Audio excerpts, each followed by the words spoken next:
Okay, welcome to another weekly update of our cash secured puts and our cover calls, our option income, and our option trades for the week. So once a week, I like to update everybody on what's going on for education purposes. These are not recommended trades at all. It says that right down here. And if you like seeing this type of thing, go ahead and subscribe. And even if you don't like this type of thing, you can still subscribe. Either way, subscribe. And just so people understand, I get comments occasionally saying that I'm going to lose all my money. I only use about 10% of our money for the option income bucket. So the money we generate from the option income eventually ends up over here into the cash living expense bucket. And we also have an income fund bucket that we have cover call funds mostly, and some preferred stocks and some other weird things in there. So a little bit of that money goes over here and replenishes our cash living expense bucket. So this cash living expense bucket basically is where our income used to come from, our two jobs. And since I retired, those checks disappeared. And instead, we're getting money from the option income and the income bucket. The other bucket over here, our growth bucket, is just sitting there and it's just growing and it's doing quite well with the recent uptick of the stock market. So that's a good thing if you got a growth bucket. But you didn't come here to learn about buckets. You came here to see how much money I made this week or lost, or either way, you came here to see something.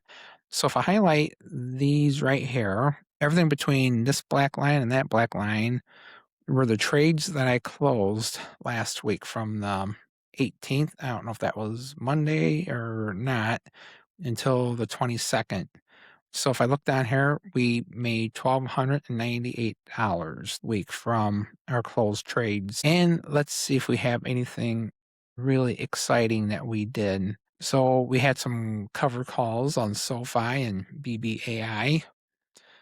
I'm trying to get BBAI and SOFI and Robinhood, trying to hope these prices go back up so I can get those shares taken away so I can focus on cash secured puts, because I like cash secured puts better. But anyhow, it is what it is. This Robinhood one here was a pretty good trade, $354. And you see I got a cash secured put on Robinhood. So what I did, I had some shares that were assigned to me in a taxable account of SOFI and Robinhood. Actually, I should point to this SOFI here. So what I ended up doing is selling those shares in that taxable account and taking a loss. So it's basically a paper loss. And then what I did, I'm basically kind of transferring those shares into my Roth IRA. I can do options on and buy and sell, and it doesn't really affect my taxable income at all. So rather than just selling those shares in my taxable account and buying them immediately in my Roth, I actually was doing cash secured puts. So as of today, I think I'm probably been assigned the Robinhood 77. So that's what I sold it at. It actually went all the way down to under 74. So I should have did the cash secured put at 74. But this whole bucket is to generate income, not really trying to time the market and do anything else like that. And for SOFI, cash secured put 1550, I closed out the one trade, cash secured put up here, and made a whopping $65 there. But this one down here, I made it a little bit better of a profit, 135. So none of these really jump out at you and say, wow, I made a lot of money. But like I said, a few dollars here and a few dollars there equals 1,298.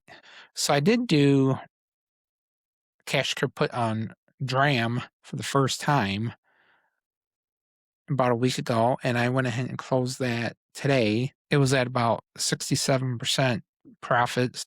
I sold that cash secured put for $1.77, and I bought it back for 60 cents. I made $117. And I used that $4,500 in collateral to do something else on Monday. You know, who knows, if the price moves the right direction for me, I might go ahead and do another cash secured put. I don't know yet. Just depends. And I did a cash card put on another one for the first time. See, I can't remember. Dow Jones, the UDOW, the triple leverage, and that one's still open and it is in the profit. So that's doing quite well. And what else do I got? I got some lift stocks here. I'm doing cover calls on. So what cover call is when you own stock and then you do option giving someone the right to take that away if it hits a certain price. So about half the trades this past week were cover calls and the other half were cash secured puts. So cash secured puts is you don't own the stock, but you are offering to buy it if it gets to a certain point. And I would say 95% of the time, my cash secured puts, I close those early and I never buy the stock. And then I keep the money here in this column. And that's what the income is that I live off of. Just for the record, I do have some pension income and other sources. So it's not 100% option income that I'm living off of. So going forward for next week, don't have too many things here that are exciting, just a lot of smaller trades. If you look at the collateral, only a few of these are over 10,000. This one here, this Robinhood one is way over. And because of this is why I got a new rule. I'm trying to keep my collateral at 10,000 or so max for any single ticker. I do go over on a few of them.